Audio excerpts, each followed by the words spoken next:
Olá pessoal, estou aqui para mais uma aula de biologia e a nossa aula é sobre sistema respiratório. Observe então a nossa pergunta inicial.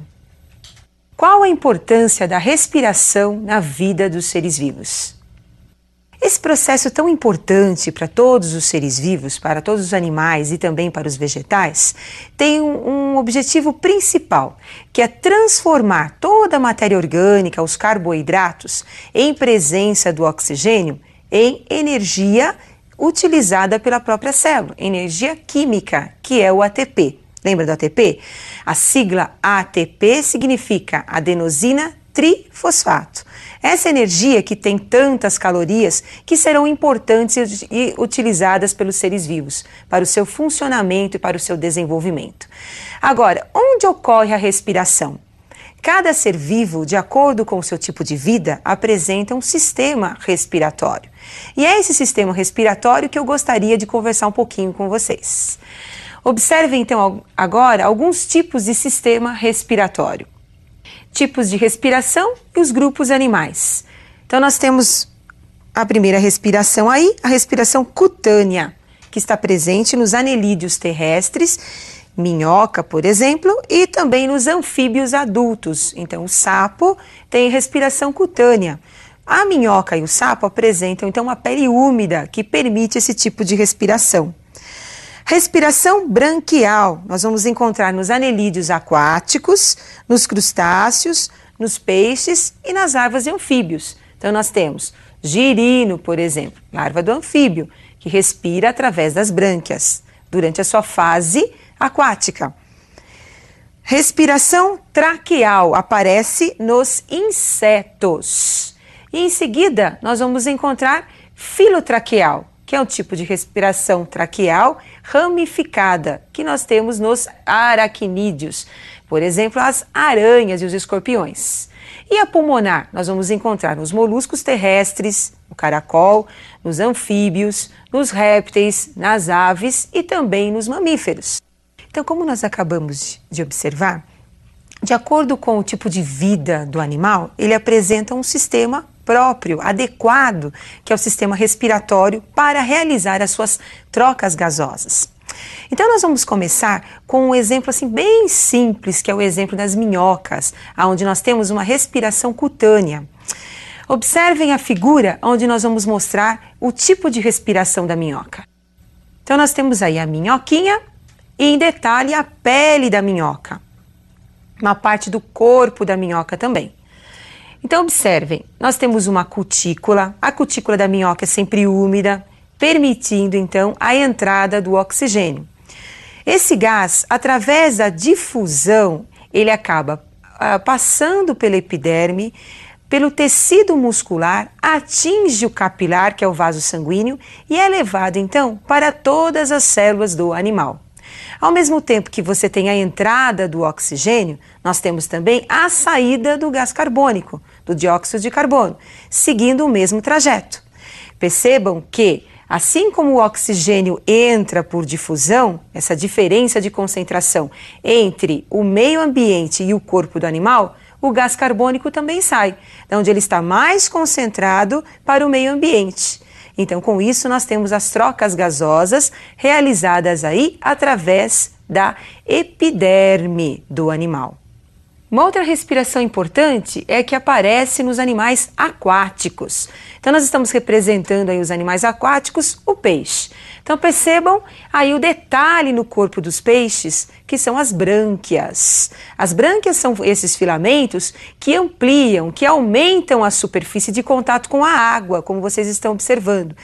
E as brânquias, elas apresentam vasos sanguíneos que se ramificam e que permitem a passagem do oxigênio para as células do animal. Assim também como esse vaso sanguíneo, recolhe o gás carbônico, o dióxido de carbono, e manda para fora do corpo do animal.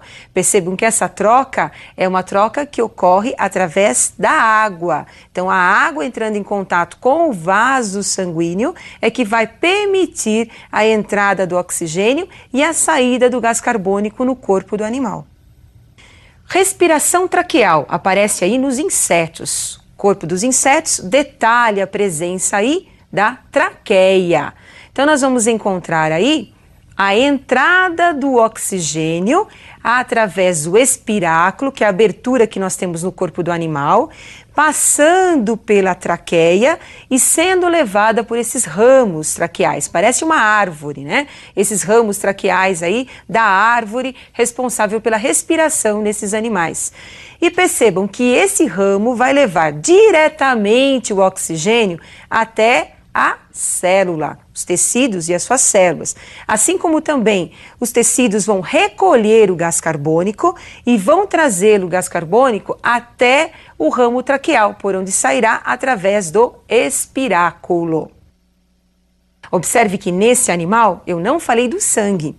Assim como a minhoca, o capilar, ele carregava o oxigênio até a célula, assim também como no peixe nós tínhamos também os ramos capilares levando o oxigênio até a célula, nos insetos isso não vai acontecer. Guardem isso que é importante. Nos insetos, o sistema respiratório, ele leva o oxigênio até a célula, até os tecidos, sem a presença da corrente sanguínea, sem a presença do sangue, tá certo? Agora, vamos continuar com os nossos próximos tipos aí de respiração. Temos aí então os pulmões das aves e dos mamíferos. Não podemos esquecer que esses animais são homeotérmicos. O que significa isso? São os animais que apresentam a temperatura corpórea constante e, por causa disso, necessitam de muita energia, necessitam de calor. Esses animais têm um metabolismo muito elevado. A respiração nas aves e nos mamíferos, elas necessitam de um órgão bem desenvolvido, ramificado, como os pulmões que vocês estão observando. A respiração ela é muito importante e ela conta com muitos órgãos, como nós acabamos de observar. Agora, nós vamos comentar um pouquinho da nossa respiração, da respiração humana. Então eu gostaria que vocês observassem o nosso aparelho respiratório, o nosso sistema respiratório. Então o sistema respiratório humano, ele tem presença das fossas nasais, onde nós vamos encontrar os pelos, né, curtos, e o muco, que vão ajudar no processo de defesa da entrada de micro-organismos. Nós temos também o aquecimento do ar, quando ele penetra pelas fossas nasais, pelas ramificações sanguíneas que nós vamos encontrar nessa região. Então, nas fossas nasais, nós temos uma grande quantidade de vasos sanguíneos. O ar passando pelas fossas nasais, ele cai no tubo que você está vendo aí, que é a faringe. Segue pela laringe e vai para a traqueia. E da traqueia, nós vamos ter a ramificação aí para os pulmões. Então, nós temos detalhe de um pulmão do lado direito, pulmão do lado esquerdo, e nós temos o brônquio, que é uma ramificação aí da traqueia, penetrando internamente nos pulmões. Percebam que os pulmões, os bronquíolos, na verdade, vão se ramificando na região interna dos pulmões e no final dos bronquíolos nós vamos encontrar esses sacos que vocês estão observando, que são os alvéolos pulmonares. E são nesses sacos que nós vamos encontrar a hematose, as trocas gasosas, a entrada do oxigênio e a saída do gás carbônico.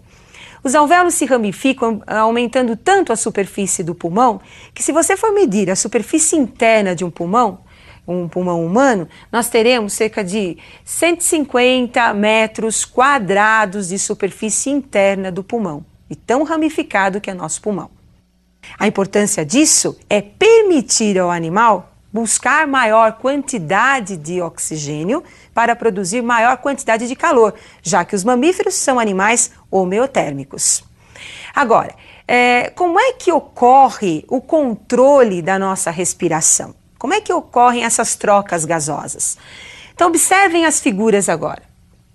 Então, nós temos aí os movimentos respiratórios. Observem. A entrada do ar, movimento de inspiração.